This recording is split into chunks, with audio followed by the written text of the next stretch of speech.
துடிக்கிறேன்.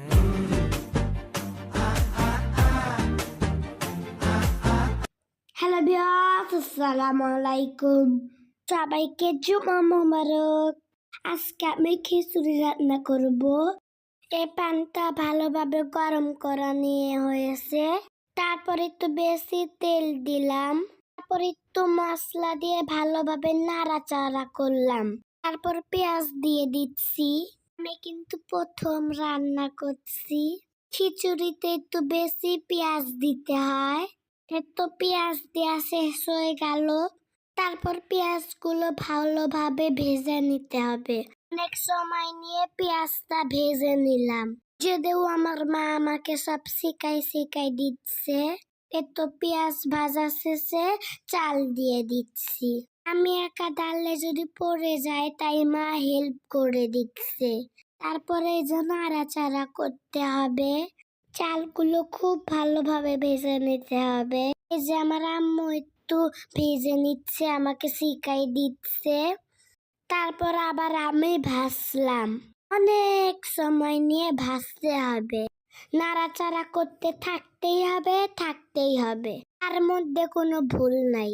তো চাল ভাজা হয়ে গেছে, গরম পানি ঢেলে দিল। তারপর লবণ থেকে সব মশলা আম্মু একটা বাটিতে দিল, সেটা আমি ঢেলে দিলাম। তারপর নাড়াচাড়া করে একটা ঢাকনি দিয়ে ঢেকে দিলাম। আজকে সকাল থেকে অনেক বাতাস ছিল।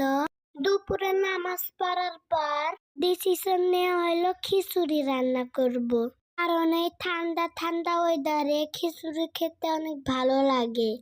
ঢাকনি খুলে দেখলাম খিচুড়ি হওয়ার দিকে। তারপর 2টা কাঁচামরিচ দিয়ে দিলাম। তারপর ভালোভাবে নাড়াচাড়া করে নিলাম। গরম তাই নাড়তে ভয় লাগছিল, কারণ হাতে অলরেডি শাক খেয়েছি। তো খিচুড়ি তৈরি হয়ে গিয়েছে। আমরা খেতে খেতে 3:30টার সময় খেতে বসেছি। এই যে গরম গরম খিচুড়ি, অনেক মজা। আমি কিন্তু একটু কাঁচা মরিচও খেয়েছি। আমার কাছে তো অনেক মজা হয়েছে। আজকে আমাদের খিচুড়ি রান্না করার কথা ছিল না। মা কিন্তু দুপুরের জন্য রান্না করেছিল।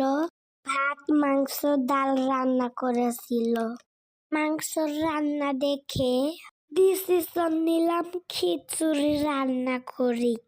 তারপর খিচুড়ি রান্না করতে চলে আসলাম। আর শুক্রবার মানেই তো সবাই গরুর মাংস রান্না করে।